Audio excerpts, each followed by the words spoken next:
And whoever wants to speak up can. What drew you to come down and audition for this particular show? I volunteered. I jokingly said to my aunt, who also auditioned, but as you can see, she didn't get a part, but I jokingly said to her one day, hey, if you're ever in a show in which they need somebody who's got a decent body and a lot of tattoos, let me know. And I didn't expect her to fire back so soon, but without missing a beat, she said, you know what? She's like, I think I got the one for you.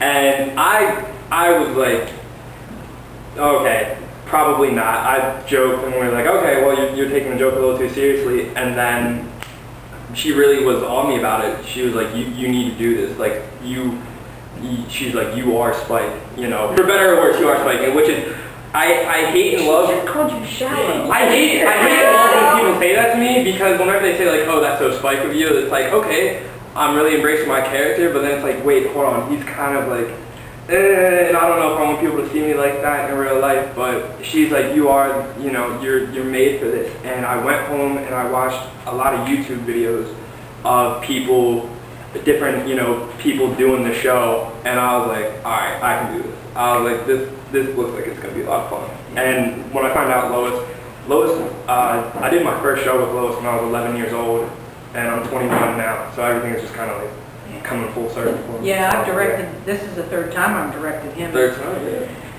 And he doesn't get to eat anything in this show. Yeah, this is the first time. Off stage, I don't care what he eats. The first time it was cake off the floor and Oreos that had the cream licked out of them. I was just happy. I just wanted to be a part of the team. You know? I just wanted to be a part of the team. Sure. Brian, I'm curious, you come all the way from Bucks County. What brought you out here? Well, I work here, so I'm here. My work brings me out here for the beginning of every week. So I'm here usually Monday morning through Wednesday, and so it's kind of 6 of one, half a dozen of the other, where it's easiest for me to do theater, whether it's out here or whether it's closer to my home. And I was familiar with this show and with this script.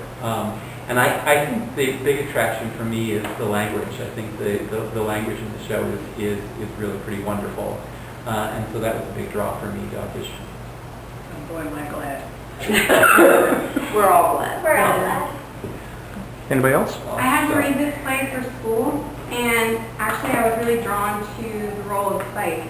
And I really wanted a role like Spike, and I'm here as Nina, but I love Nina too.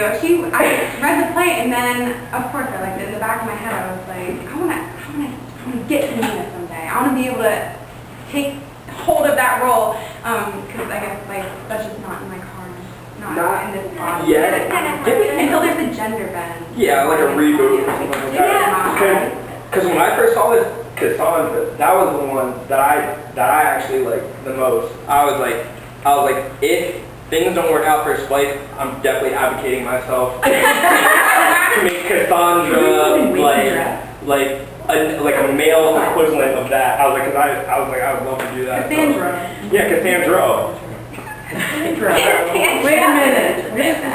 Well, no, that's true. I mean, but they said she's ageless. She's like, when in the audition information. yeah, they say she's ageless. Cassandra is any age. Well, that in every version I saw, they had a black person playing Cassandra. So I was like, all right, well, right then and there, like, I already got my foot in the door, so I was like, I'm halfway there. Well, excuse me. I'm halfway to that, so like. You know, diversity. I've cast a white. Oh, absolutely. Well, every Spike I've seen is white, so Yeah. I'm really breaking the barriers on this one. Yeah. MLK died for this, you know? Are you gonna strip your clothes on stage? I originally came just to see a guy get naked, and it happened to be luck that I can do a show during the summer, and Lois was the director. We already worked together, so hey, it was like a bonus. I got cast, you know. Dude took his shirt off, I got a role. That's how that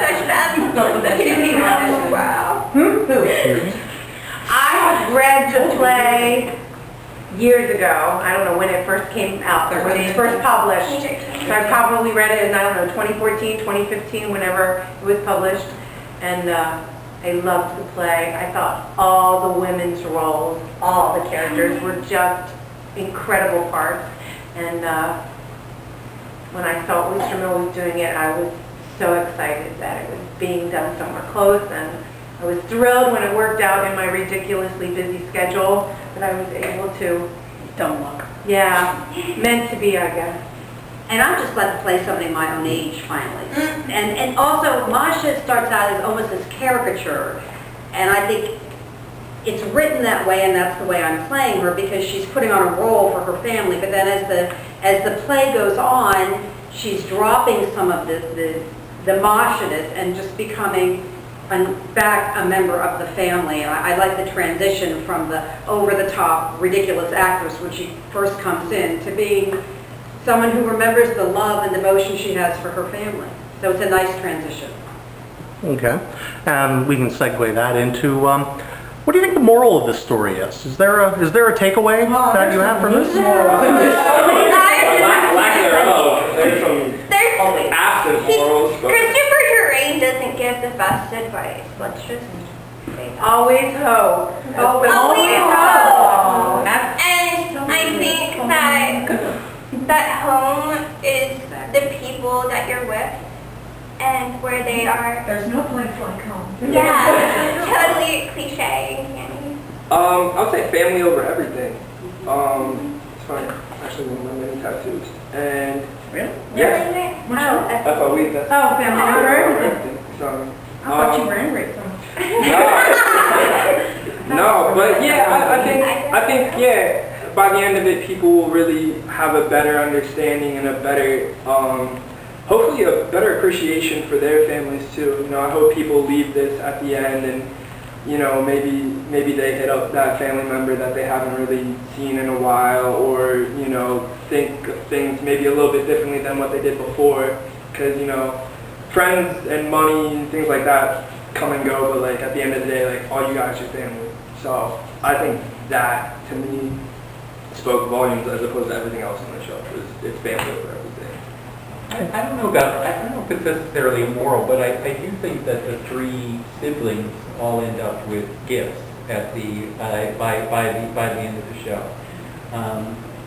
You know, Masha kind of finds her connection to Vanya and to Sonia, and there's a great moment toward the end of the show when Masha refers to Vanya as a writer, which is hopefully when people see the show they'll understand why that's important. But I think that's really his gift, and Sonia gets a date. So that's a great gift. We don't know how the date goes. Yeah. Fingers crossed though. Wish her for the best.